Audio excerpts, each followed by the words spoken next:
What's happening, Brighton? The short answer is a lot. The long answer is this podcast. What's Up Brighton is a show dedicated to the community we all love.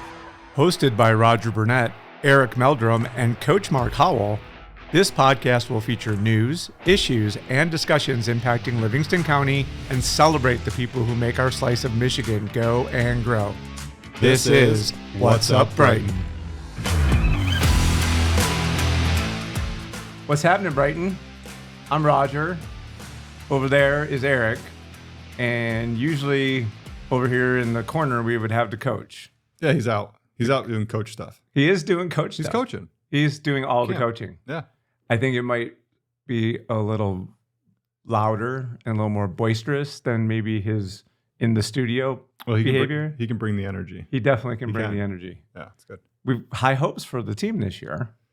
Yeah, well, I'm wishing them well. I hope they do good. I mean, Brighton soccer came so close last year. We actually talked about that in the last episode about just how close they came last year. Unfinished business, you know. Some unfinished business in the house. Bring it back, Brighton. 100%. Soccer team is going to rip it this year. You know it. So welcome to episode 29 of the What's Up Brighton podcast. Like, we're stretching our legs now. We're letting our wings fly a little bit. We're doing the thing. I'm starting to get people come and talk to me about the show. Random. I am too. Which is totally nice. Awesome. Yeah. And I don't know that you know this yet. We had 20 brand new subscribers to the channel. Oh, I'm aware. In the last 2 weeks. Yes, I'm aware. Which is really cool. Roger thinks I don't look at the analytics of the show, you know, but I do. Some of us more often than others. Yeah. Some not so much ever. Yeah. Yeah. But he can't defend himself. Okay. So.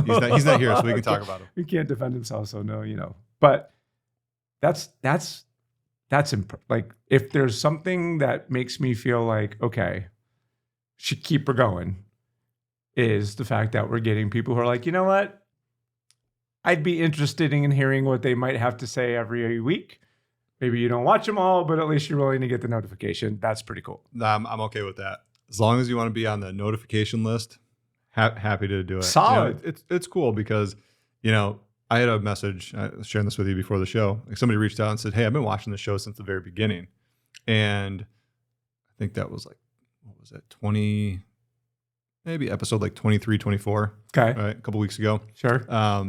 They reached out and said, hey, I'd love to be a source of information. I'll leave this person anonymous right now. I'd love to be a source of information to help confirm or deny some of the things that are happening around town. I was like, oh, that's really cool. Like, we need more of that, 100%. you know, for it. So thank you to that person. If you're watching, you are greatly appreciated, and we'll have more discussion about that information. But yeah, no, it's cool. I mean, I like it, you know. So if anybody is looking to fill that seat too, right? You know, I've been trying to get a few interesting people on, and their schedules have been really hard. They actually kind of bailed on us last couple of weeks. So we were trying to get somebody from the fire department. I won't name who it is, but I think that'd be super cool. And then some folks from the city council, I think would be nice to kind of fill this seat and get some insight here, because there's a lot of things that are going on. You know, Brighton's growing, a lot of developments, a lot of things happening that are kind of raising some eyebrows. Like, hey, not necessarily in a bad way, but like, no, what's going on over there? For sure. You know? Well, part of what makes this show for me fun is the sort of the undercurrent of current events that are transpiring. We are much closer to that current than maybe your average resident would be. Sure. And because of our dedication to continuing to focus the conversations around the facts and the positives with respect to what's going on, I think we're getting an audience of people who will look to us to do that job for them in a way that they're like, yeah, no, like, I appreciate your perspective. And that's what I'm being told, which is fun. Like, keep doing what you're doing, because you're allowing us to see the bright side sometimes of things that maybe don't always seem to be so bright when initially presented. So kind of cool reinforcement for us, right? Yeah, I think a lot of it just goes back to like missing context. Yeah. Right. There's like, you know, you could give somebody, piece of information or deliver some news, but without context, I mean, that message can be really misconstrued. Sure. In terms of what you're trying to accomplish there. So I think that's really the fun part for us is like, we bring some context to like, this is why, this is happening. Like, sure. oh, okay, that makes sense. Like you're missing this piece of information. Like put those two together. It's actually pretty logical. Generally, it seems to make sense. And if we can get to the bottom around the motivations and some of the decision-making criteria that people use for like why there were too many rings in the trees when the plants first went back into the streetscape. Yeah. Like, because perfect example, right? Trees grow and they want to be able to clip those rings out so the tree has some room to grow. I was like, perfectly logical. That makes complete sense. Like we're not morons. It's you remember the scene from, oh my God, Zoolander? He's like, what does it say? A house for ants? It's like, what are we doing here? Yeah, but to me, like, if we're providing a value in addition to maybe hopefully being somewhat entertaining and occasionally inspiring, given what Coach is able to bring to the table, it's being able to be somewhat informative from a perspective of fact as opposed to just speculation. Mm-hmm. Now, granted, hey guys, speculation sometimes is super fun. Don't always stop. Like some of them, curious, because eventually an L car wash shows up. And lo and behold, the speculation becomes reality. So what fun have we had this week with everybody when it comes to El Car Wash? Hasn't that been great? Dude, I cannot explain. Like, do you remember the first moment I learned this? The picture. Yeah. Roger and Mark and I have a group chat, and I literally sent a message in our group chat and was like, when I drove by it, I was laughing hysterically because I drove by and I could see into the car wash. Like the bay door was open. They were doing some work on it. And I literally looked in there, and along the header of one of their pieces of equipment, I saw the name. And I'm like, okay, is that the name of the car wash or is that the name of like the equipment, a piece of equipment? Right. And it said El Car Wash. And so I was like, taken back. Like I almost like stopped my car on the side of the road to like get out and like go investigate further, but I didn't. I had somewhere to go. So I took a picture of it. I sent him the group chat. I'm like, I think we have our first Mexican car wash. Like, I don't know if somebody's playing a joke on us or if this is actually for real, but it's happening right here in Brighton. And so many people speak it into existence. This was happening right below our noses, and we had no idea about it. Right? Mexican restaurants show up in town.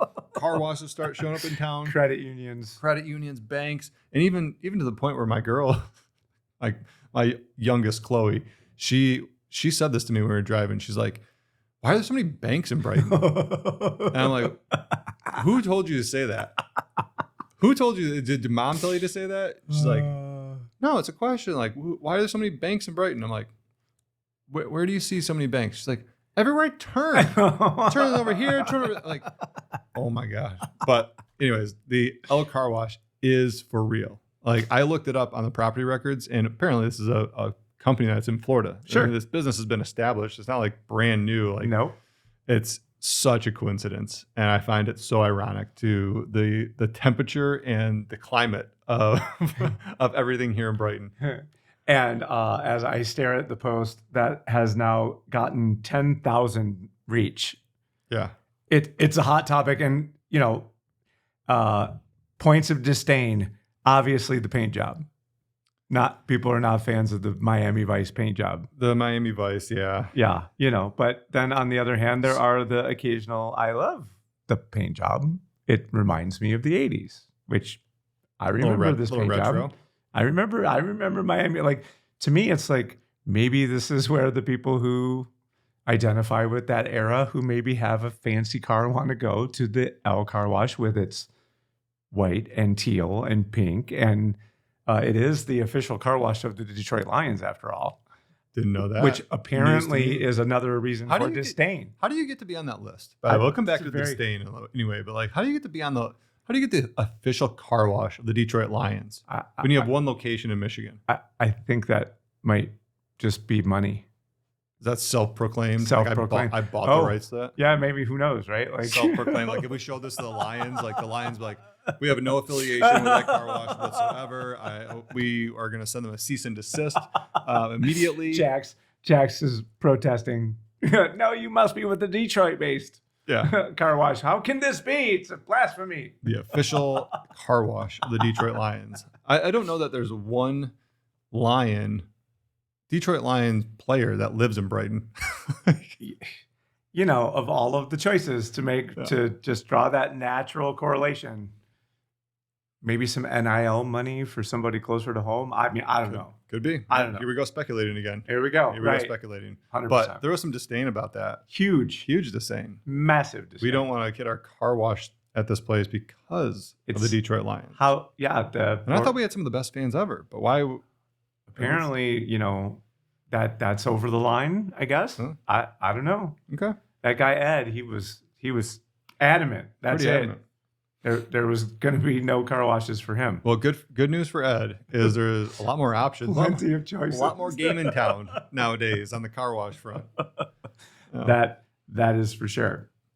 So what other fun stuff might be happening around town, Mr. Meldrum? Well, I always got a laundry list of developments, you know, that are happening here. It's one of my pet projects that I've been kind of tracking, like, you know, what's happening with commercial developments, residential. So just some quick updates, like El Car Wash is nearly open. I mean, they're going to be giving out free car washes here. Look out. Any day now. So make sure you're on the list. Probably after they do that. But gave an update about the bank building downtown Brighton. You know, that was happening. They've gone vertical. That building. Yeah. Yep. So that's up and running. The elevator shafts are in. The perimeter walls, you know, are starting to be poured. They have the foundation going. So that's a mixed use development space. That's going to be retail on the bottom. A little bit of confusion, you know, about that for some folks. And just want to clarify, like, Fifth Third is not taking up the whole main level. Right. Okay. That's going to be, they're going to be like a bay. I think there might be 4 or 5 different storefronts, you know, in there. So they're going to be like 1/4 or 1/5 of that. So they'll just be like a corner unit. They'll have a drive-through in the back where people can go to the ATM, go to the drive-through, and then they're going to be leasing those other spaces to other retailers. Okay, so whether there is no office space available on the main level, it's going to be all retail. So that's the one thing I think the developers did pretty nicely is nope, we're not leasing any of the space to office space. Right. It's going to be reserved for retail, which I think is great because the city can't necessarily do that. Sure. But a developer can. And it's desperately needed.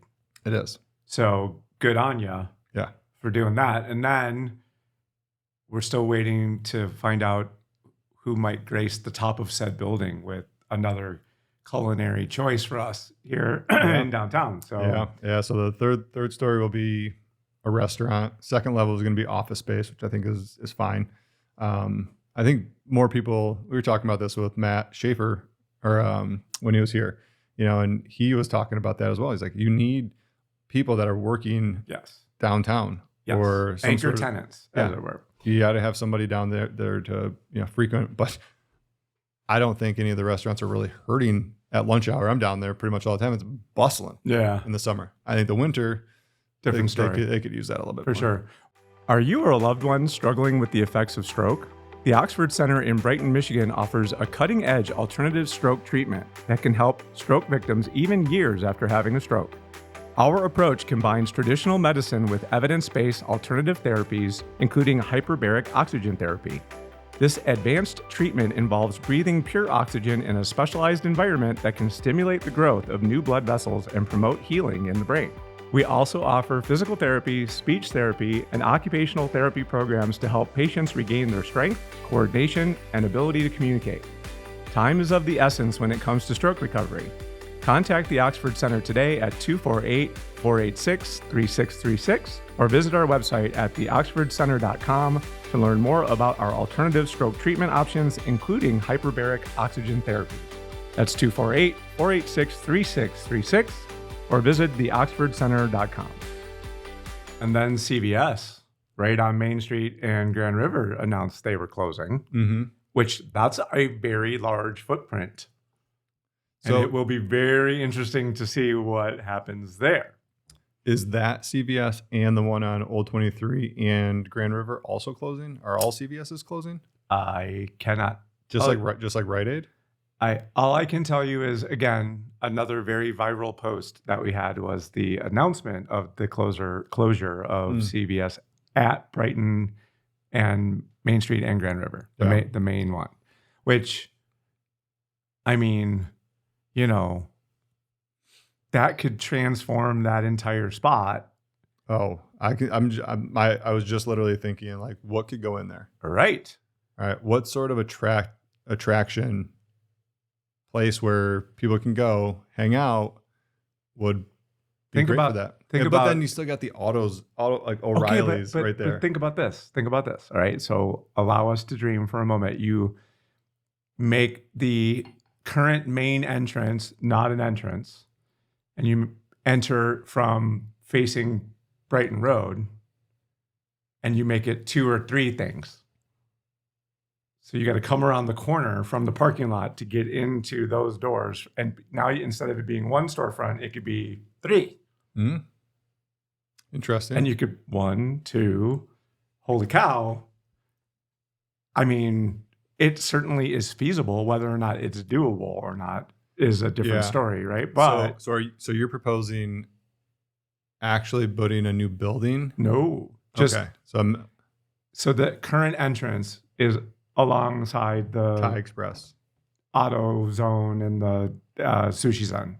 You enter all 3 of them from what faces Grand River. Yep. Okay, we're going to close the CVS door. That's just going to be a wall. And all the entrances will be around the corner that faces the barbershop. Okay. So you can take advantage of the depth of the building and have it be multiple storefronts instead of it just being one very deep store. Interesting. Thought, right? Because that location really, its advantage is not its width, it's depth. Right. Which Sushi Zen similarly has that kind of depth, but not the width. So really what Sushi Zen should do is just move over to CVS. Move over. We'll put something huge restaurant. Put something in Sushi Zen's place in its current location, and we have there's no wait at Sushi Zen ever. Maybe I can will this into existence. Fenton just got the rail yard, which is pretty cool. Yeah, that's an indoor-outdoor space. Maybe is that a good spot for that? Maybe that's a good spot. Okay, I don't know that the outdoor. Yeah, that's tough. Really exists. I mean, you'd have to really do some reconfiguration. Of that, and I don't know what's really behind it. I've never really spent much time. Alley. It's the delivery alley. And then it's like and there's a building, there's a residential. It was semi-commercial. There's a couple. There's like an insurance building. Correct. Right there, and then okay. Yeah. So if you wiped out that whole street, let's go. But yeah, not quite. Not yet. Not yet. Brighton. It's coming, but not yet. Not yet. But I mean that could be cool. And the other thought I had, with that is if you get some redevelopment in there to kind of like bring the storefront. So like the Thai Express and then that building that is now a roofing company over there that are closer to the street. Yeah, the old Joe's Coney Island or whatever. Those buildings, kind of obstruct this. Then you got Preview Properties right there. But think of if you were to build kind of some storefronts in that parking lot. Kind of take that corner of Grand River and Brighton Road and kind of develop that out to be more of like a plaza. Like you got the buildings in the back, but you brought something up front. So you got little storefronts. And I kind of picture if you get off at the 12 Oaks exit, I think, what is that, Beck? 12 Oaks is Novi Road. Novi Road, right. Novi Road. And you turn right, there is commercial developments that have like a Wingstop in there. Like kind of, they're shallow, right? They're more shallow, not as long as like the Sushi Zen. Put those right on Grand River. You have some storefronts there. And then the parking lot kind of becomes like the center of that plaza. Yeah. Right. And then the parking, which would need to steal from Preview Properties, so they own that lot over there. Right. You just park over there and then just walk right over. Sure. No. See, this is why you have the vision. We just, we gotta keep manifesting things into existence, because Elk Car Wash was not a thing, and now it's a thing. So, pretty much anything we put out there eventually has the power to become. Anything's possible. Anything is possible, Roger. The question is like, this is a polarizing topic. Do the people want that? Is that needed? Right? Is there enough commerce and need for that type of activity, here in Brighton? I think the answer lie in all of the as yet unfilled addresses that are being constructed. So for those of us who can't see that context, the answer immediately is no, not a chance. But I see how many cars are backed up at the roundabout these days. I see how many cars are waiting to turn left onto Grand River from Brighton Road these days. And I don't think that that's going to get any smaller. No. So if we'd like to be able to accommodate this crush that is already presenting itself to us, then we probably should be thinking about where would be the places that we could skinny things into in a way that, one, makes downtown look better, and two, serves the purpose of meeting these needs.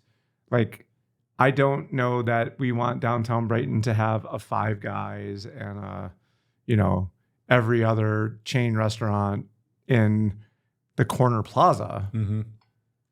But do we have density serving businesses that could probably operate in the downtown footprint? I believe 100% yes.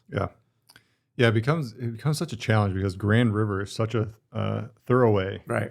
To the city. Is like, if you start congesting that, right? Like, is there enough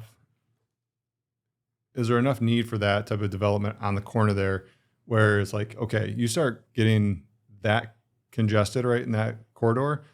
Do you really want cars coming by 45, miles an hour, and some people are going 50? It's like, it's a pretty busy intersection, right?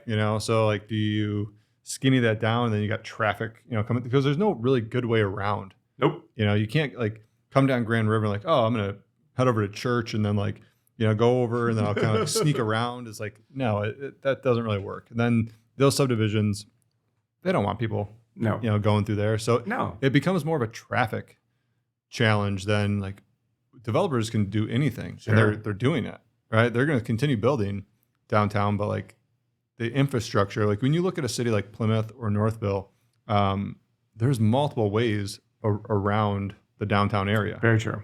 You don't have to go through Main Street to get to the other side. Right. There's alternative routes that you can kind of go around. So that's always stuck in the back of my head. I'm like, I just don't know how do you get around that? Brighton Lake Road becomes 5 lanes. That's the alternative. It's the bypass now. It's, Yep. Oh, you want to talk about lighting the town on fire? Pine Creek is already in upheaval. Like, that's the cut through. If you're on the other side, people go through Pine Creek. 100%. And all those homeowners in there are like furious. The county needs to take care of this road. We're not doing, because they have a proposal in there to, redo the road, and homeowners are pissed. Like, hey, we probably use this road less than people that are going from Brighton High School to the other side because they don't want to go through the downtown area and around. They're coming this way. Or on the dirt road. Yeah. Which desperately needs to be paved. Yeah, it needs to be paved. Just like I don't want the dirt road that ends at Chalice and comes into my neighborhood coming off a Dora Road. They paved that. It's going to turn into an international raceway, and nobody wants that. Right. But what do we do? What do we do? Because in much the same way as the roundabout at Mount Brighton, eventually it just becomes untenable and you have to do something. You got to do something. Right? So I completely understand the plight of the people who live on the backside of Pine Creek because I have participated and witnessed what that has turned into. Mm-hmm. And it's as simple as paving the road just on the other side of the houses. But it's a curvy road. It doesn't have shoulders. It doesn't have sewers. It doesn't have any of that. So you're not talking about just laying down some blacktop. You're talking about a major road construction project in a part of the town that largely is rural and unserved, except for the people that need it as a cut through. Right. So, yikes.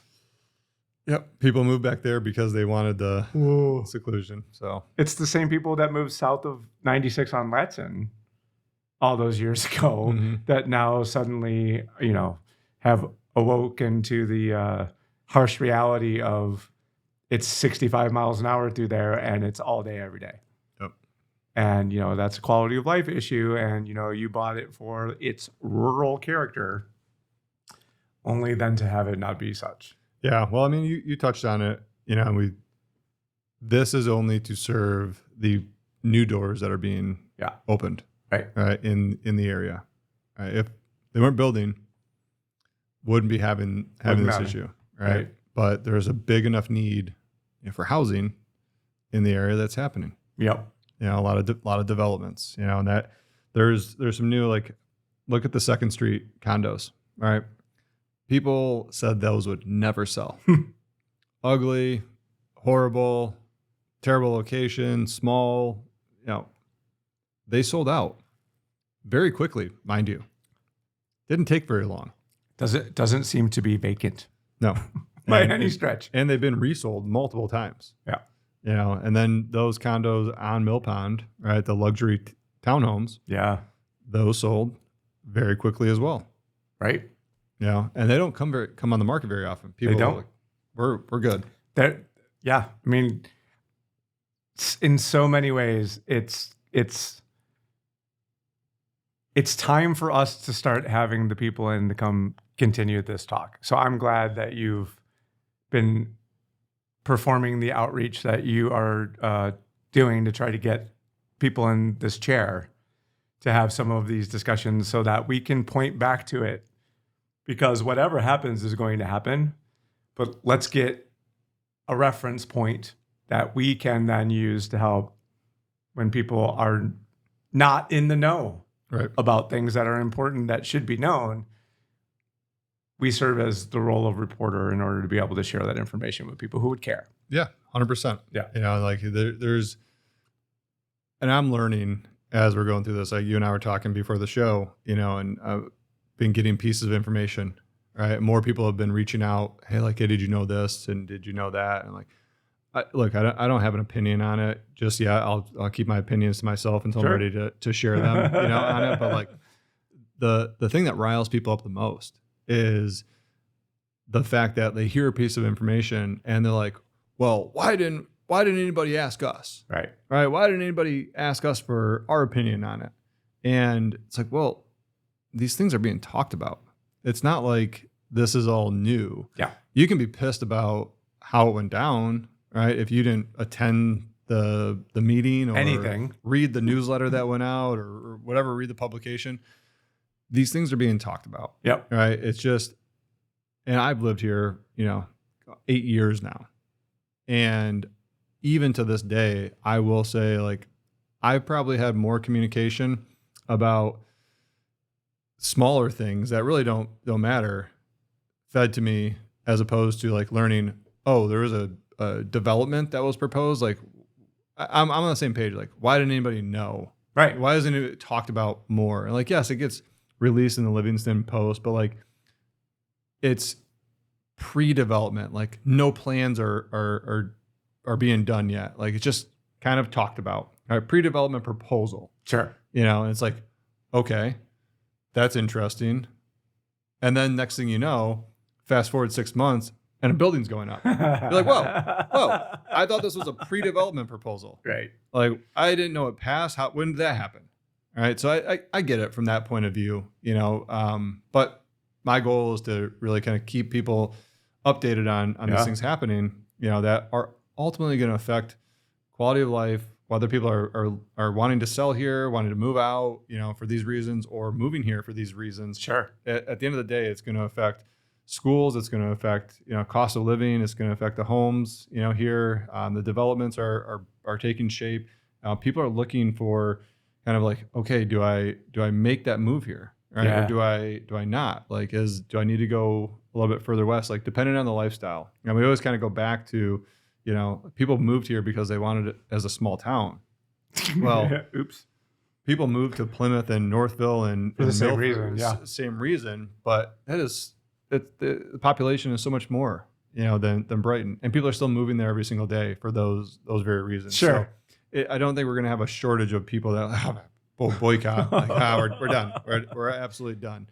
There's always going to be a need because it's just the reality. Well, we're watching it daily on the page as people file into the front door of Brighton, Michigan Happenings. The question we ask them is, where do they live? And more and more and more people every single day are saying, I'm moving here from somewhere else. Right. So we know probably as fast as anyone else, just based on the amount of traffic that we see, that then translates into like, wow, that's more people than historically have told us, oh, I'm moving to town. So I'm proud of your work, man. I'm proud of the effort that we do here on the program. I'm excited for us to continue to be in the position to continue to do what we're doing. So that is it. That is all. That's everything this time around. So if you are looking for ways to stay in the know around development and real estate in the city of Brighton and Livingston County as a whole, by all means, if you haven't been one of the 62 people who have subscribed, please hit the subscribe button. And if there are other folks that you think would be interested in either hearing these kinds of discussions, or even better yet, participating in them either as a guest or as a moderator.